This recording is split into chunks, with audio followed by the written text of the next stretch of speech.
नमस्कार दोस्तों, आज़ाद technical YouTube channel पर आप लोगों का बहुत बहुत स्वागत है। दोस्तों, आज की इस वीडियो में हम डीटीएच पावर सप्लाई को रिपेयर करने वाले हैं। जैसा कि आप देख सकते हैं, हमारे पास ये डीटीएच पावर सप्लाई है और ये बिल्कुल डेड है। सबसे पहले आइए मैं इसे चेक करके दिखा देता हूँ। तो यहाँ पे जैसे हमारा ये जो 2 पॉइंट होता है, यहाँ पे हमारा मेन एसी जुड़ता है, ठीक है। यहाँ 2 मेन एसी जुड़ता है और यहाँ से हमारा आउट होता है जो हमारे कार्ड को सप्लाई दी जाती है। तो यहाँ पे 2 वायर मैं इस तरह का एक जोड़ लेता हूँ और सबसे पहले यहाँ जोड़ के आउटपुट पे हम सप्लाई चेक करेंगे कि हमारा पावर सप्लाई मतलब चालू है या बंद है, ठीक है। तो वैसे तो हमारा ये बंद है, मैंने पहले ही बताया। तो यहाँ पे मैं दोनों वायर जोड़ लेता हूँ पहले। तो अभी देखिए, मैंने दोनों वायर जोड़ लिया है और स्टेप बाय स्टेप हम फॉलो करिएगा, ठीक है, क्योंकि इस पे आपको कुछ सीखने को ज़रूर मिलेगा कि कैसे हम पावर सप्लाई को इजीली रिपेयर कर सकते हैं। तो जैसे कि यहाँ मैंने देखिए वायर लगा दिया है, सप्लाई इसको दे दिया है। अब मल्टीमीटर लेंगे और मल्टीमीटर को सबसे पहले हम यहाँ एसी वोल्टेज में रख लेंगे, यानी 750 वोल्ट एसी में रख लेंगे, ठीक है। तो यहाँ मेरा जो 2 पॉइंट है जहाँ पे मैंने वायर जोड़ा है, वहाँ पे हमको मेन एसी चेक कर लेना है। तो यहाँ मैंने चेक कर लिया, तो यहाँ बिल्कुल हमको 230 वोल्ट मिल रहा है सप्लाई, इसका मतलब प्रॉपर सप्लाई आ रही है। अब सीधा हम आ जाएंगे अपने आउटपुट में। मल्टीमीटर का ब्लैक वाला प्रोड हम कहीं एक ग्राउंड कर लेंगे, जो ग्राउंड पिन होता है। जैसे कि यहाँ आप कुछ नहीं समझ में आता है तो यहाँ इधर से 2 नंबर, इधर से 2 नंबर, ये आपका ग्राउंड का पिन होता है, ठीक है। तो उसी लाइन को पकड़ के कहीं भी आप मल्टीमीटर का ब्लैक प्रोड रख लीजिए और इसके बाद आप एक एक पिनों पे चेक करिए। जैसे यहाँ 5 वोल्ट, ठीक है, ये ग्राउंड है। यहाँ आपका 22 वोल्ट, 16 वोल्ट। यहाँ देखिए कोई भी वोल्टेज हमको नहीं मिल रहा है, इसका मतलब हमारा पावर सप्लाई बिल्कुल डेड है, ठीक है। तो यहाँ हम पावर निकाल देते हैं। अब पावर निकाल के हम चेक करेंगे कहाँ पावर सप्लाई में डेड प्रॉब्लम आता कहाँ से है। यहाँ हमारा ये पावर सप्लाई 2 भागों में बटा होता है। जैसे कि यहाँ हमारा एसएम ट्रांसफार्मर लगा हुआ है और ये कपलर है, ये एक कैपेसिटर है, ठीक है। ये 3 पार्ट ऐसे होते हैं जो हमारे प्राइमरी और सेकेंडरी दोनों के बीच में लगे होते हैं। जैसे कि आप देख सकते हैं, ये हमारा होता है ना, ये हमारा आधा, ये एसएम ट्रांसफार्मर जो है आधा हमारा प्राइमरी में होता है और आधा सेकेंडरी में होता है, ठीक है। तो जब डेड फॉल्ट होता है, मतलब 0 वोल्ट, कोई वोल्ट नहीं आ रहा है, तो उस समय प्रॉब्लम हमारा प्राइमरी में होता है। लेकिन अगर कोई एकाध सप्लाई नहीं मिल रही है तो उसका प्रॉब्लम हमारा सेकेंडरी का होता है, ठीक है। तो अब टोटल हमने जान लिया कि हाँ हमारा प्रॉब्लम जो है इसी एरिया में है, ये इस एरिया में है। तो हमें क्या करना है, देखिए बहुत शॉर्टकट बताऊंगा, बहुत लंबी वीडियो नहीं बनाऊंगा। तो मैं छोटा वीडियो बनाने की कोशिश करता हूं जिससे आपका समय बचे, ठीक है।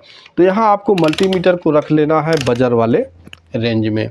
बजर रेंज में रख लेने के बाद सबसे पहला इसमें टेस्टिंग आपको क्या करना है, यहाँ पे जो एक कैपेसिटर लगा हुआ है, मेन कैपेसिटर, ठीक है, ये मेन कैपेसिटर है। इस कैपेसिटर के ऊपर आपको चेक करना है मल्टीमीटर को बजर के रेंज में रखने के बाद। तो यहाँ पे देखिए,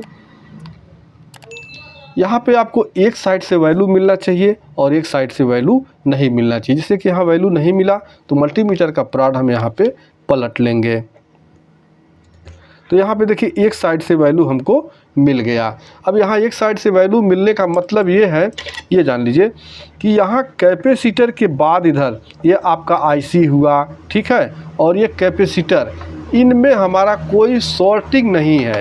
यहाँ ये चेक कर लेने का मतलब है कि यहाँ इधर शॉर्टिंग नहीं, ख़राब नहीं, इसका मतलब नहीं है ओपन हो सकता है, कोई और चीज़ हो, लेकिन ये हमारा आईसी नहीं शॉर्ट है, कैपेसिटर नहीं शॉर्ट है, ये हमको क्लियर हो गया। अब शॉर्ट नहीं है तो भाई इधर हमको आगे बढ़ना, ठीक है, इधर नहीं जाना, इधर जाना, यानी हमारे मेन की ओर जाना है। तो जैसे कि कैपेसिटर के बाद यहाँ देखेंगे, पहले उसके यहाँ पे आपको 4 डायोड मिलेंगे, यहाँ पे देख लीजिए, ठीक है, यहाँ 4 डायोड मिलेंगे। इन डायोड का काम होता है हमारा एसी को डीसी में कन्वर्ट करना, इसका रेक्टिफायर नाम है, ठीक है। तो यहाँ 4 डायोड मिलेंगे। इसके बाद आपको क्या करना है, इन 4 डायोड को चेक करना है। चेक कैसे करना है, हमारा जो डायोड होता है एक साइड से वैल्यू देता है, एक साइड से वैल्यू नहीं देता है। अगर ये दोनों साइड से वैल्यू देता है या किसी एक साइड से वैल्यू नहीं देता है तो हमारा डायोड ख़राब है, ठीक है। देखिए यहाँ पे एक साइड से मैंने चेक किया, कोई वैल्यू नहीं दिया। फिर इसके बाद दूसरे साइड से चेक करेंगे तो यहाँ हमको ये वैल्यू दिया, यानी ये डायोड हमारा क्लियर है, वो सही है। इसके बाद दूसरे डायोड को चेक करेंगे, देखिए एक साइड से वैल्यू दिया और दूसरे साइड से वैल्यू नहीं दिया, ठीक है, इस तरह से। फिर तीसरे डायोड को हम चेक करेंगे। ये देखिए हमारा बीप की आवाज़ आ रहा है। तो मैंने बताया कि यहाँ पे आपको एक साइड से केवल वैल्यू मिलना चाहिए, दूसरे साइड से नहीं मिलना चाहिए, और तो वो सही होता है। लेकिन यहाँ पे बीप की आवाज़ आ रही है, इसका मतलब ये डायोड हमारा शॉर्ट है, ये ठीक है, ख़राब है। ये एक डायोड ख़राब क्लियर कर लिया आपने। इसके बाद यहाँ चौथे डायोड को हम चेक कर लेंगे। देखिए एक साइड से वैल्यू नहीं दिया और दूसरे साइड से ये वैल्यू दे रहा है। तो यहाँ पे हमारा क्या है, इस पावर सप्लाई में एक डायोड हमारा ये शॉर्ट है। तो इसको सबसे पहले यहाँ से मैं ओपन कर देता हूँ। इसका एक लेग हमने ओपन कर दिया है। अब और भी इसमें जो खराबियां हैं उसको ढूंढ के उसके बाद हम उसको लगाएंगे, ठीक है। तो यहाँ पे देखिए हमने ये निकाल दिया, ये 3 डायोड सही, एक डायोड ख़राब है। इसके बाद हमारा क्या है, यहाँ पे ये कॉइल लगा हुआ है, ठीक है। इस कॉइल की टेस्टिंग कर लेंगे, कॉइल हमारा सही बचा है या भाई ये भी जल गया है। तो यहाँ देखिए इसके 4 लेग होते हैं, ये दोनों लेग आपस में कंटिन्यूटी देंगे, ये दोनों लेग आपस में कंटिन्यूटी देंगे। तो इस तरह से आपको फिर बजर रेंज में ही यहाँ पे चेक कर लेना है। तो ये एक साइड सही बता रहा है, ठीक इसी तरह से दूसरे साइड को भी चेक कर लें, ये भी आपका सही है। तो ये हमारा जो कॉइल है ये सही है। इसके बाद हमारा जो सप्लाई देखिए यहाँ पे, ये कॉइल से यहाँ आया, ठीक है, यहाँ से एक कॉइल से यहाँ, एक कॉइल से यहाँ आया। तो ये सप्लाई हमारी ये चली गई कहाँ, ये फ्यूज पे, ठीक है। यहाँ हमारा फ्यूज लगा हुआ है, एक फ्यूज पे चला गया, फ्यूज से होके हमारे इस पॉइंट पे आ गया, ठीक। और दूसरा वाला जो हमारा देखिए ये डायरेक्ट हमारे यहाँ पे इस पॉइंट पे चला आया। तो अब हम यहाँ फ्यूज को भी चेक कर लेंगे। इस तरह से बॉक्स को खोलेंगे, आपका फ्यूज यहाँ पे देखिए बाहर निकल जाएगा, ठीक है। यहाँ देख सकते हैं फ्यूज का हालत बहुत ख़राब है, बिल्कुल ये जल के काला हो चुका है। तो इसको भी अगर आपको चेक करना है तो मल्टीमीटर को कंटिन्यूटी रेंज में रख के इस तरह से लगा के आप चेक करेंगे, बीप की आवाज़ आनी चाहिए। जैसे कि यहाँ पे देखिए मैंने एक नया फ्यूज लिया है, तो यहाँ देखिए ये बीप की आवाज़ आ रहा है, ठीक है। तो यहाँ पे मैं इस फ्यूज को लगा देता हूँ। फ्यूज को लगा देने के बाद अब यहाँ पे जो एक डायोड हमारा ख़राब है, इसको भी निकाल के मैं दूसरा लगा देता हूँ। अब यहाँ डायोड लगाते वक्त आपको एक चीज़ का ध्यान रखना है, पोलैरिटी आपको ध्यान रखना है, ठीक है, प्लस माइनस यानी एनोड और कैथोड का। तो यहाँ पे आप देखिए एक सिल्वर पट्टी नज़र आया होगा, और यहाँ पीसीबी पर भी आपको एक साइड में देखिए यहाँ सफ़ेद पट्टी नज़र आएगी। तो जब आप डायोड लगाएंगे तो इस सफ़ेद पट्टी को उस सफ़ेद पट्टी के साथ मिला के लगाना है। जैसे कि यहाँ देखिए कोई एक डायोड में इसका जो नंबर होता है 1N4007, ठीक है, 1N4007, और कोई अलग नंबर भी आपका हो सकता है, कोई दिक्कत नहीं, 1N4007 यहाँ लगा सकते हैं। अब देखिए इस डायोड में यहाँ सफ़ेद पट्टी इस साइड में है, ठीक है, यहाँ पे देखिए सफ़ेद पट्टी आपका इस साइड में है, और इस पीसीबी पर भी सफ़ेद पट्टी आपका उस साइड में देखिए यहाँ पे, ठीक है। तो यहाँ उसको ध्यान में रख के, पोलैरिटी को ध्यान में रख के आपको लगाना है। अगर आप उल्टा लगा देते हैं तो ये आपका सप्लाई फिर से ख़राब हो जाएगा और ऑन भी नहीं होगा, ठीक है, तुरंत ख़राब हो जाएगा, कोई समय नहीं लगेगा।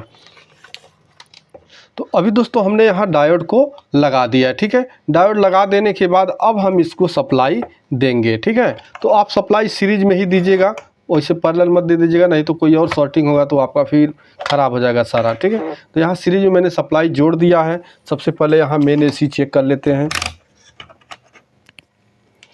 यहाँ इन दोनों पॉइंट पे मेन एसी चेक कर लेंगे, तो यहाँ 236-37 वोल्ट हमको यहाँ पे मिल रहा है। अब मल्टीमीटर को हम क्या करेंगे, डीसी 20 वोल्ट के रेंज में रख लेंगे। डीसी 20 वोल्ट में रखने के बाद यहाँ हम एक पिन को ग्राउंड कर लेंगे, यानी 2 नंबर देखिए यहाँ ग्राउंड है ना, यहाँ पे मल्टीमीटर का एक पॉइंट ग्राउंड कर लेंगे, और फिर यहाँ वोल्टेज हम चेक कर लेंगे। यहाँ देखिए 3.3 वोल्ट हमको ये प्रॉपर मिल रहा है। इसके बाद यहाँ ग्राउंड होता है, और यहाँ पे हमको 20 वोल्ट से प्लस होता है। तो देखिए मल्टीमीटर का हमारा ये सुई भाग जा रहा है, ठीक है। देखिए यहाँ 21 वोल्ट सप्लाई यहाँ पे प्रॉपर आ रही है। इसके बाद यहाँ 14 वोल्ट आ रहा है। तो यानी हमारा सप्लाई देखिए मात्र एक डायोड की वजह से ये पूरा सप्लाई हमारा बंद था। तो इस तरह से आप फॉल्ट को ढूंढ के और फिर से इसको रिपेयर करके यूज में ले सकते हैं। देखिए बिल्कुल नया कार्ड है, बस हल्के से फाट के कारण ये डेड था। दोस्तों वीडियो पसंद आया हो तो वीडियो को लाइक ज़रूर करिएगा। भाई वीडियो बनाने में थोड़ा मेहनत लगता है, तो कम से कम एक लाइक तो कर दिया करिए। मिलते हैं नेक्स्ट वीडियो में, तब तक के लिए नमस्कार।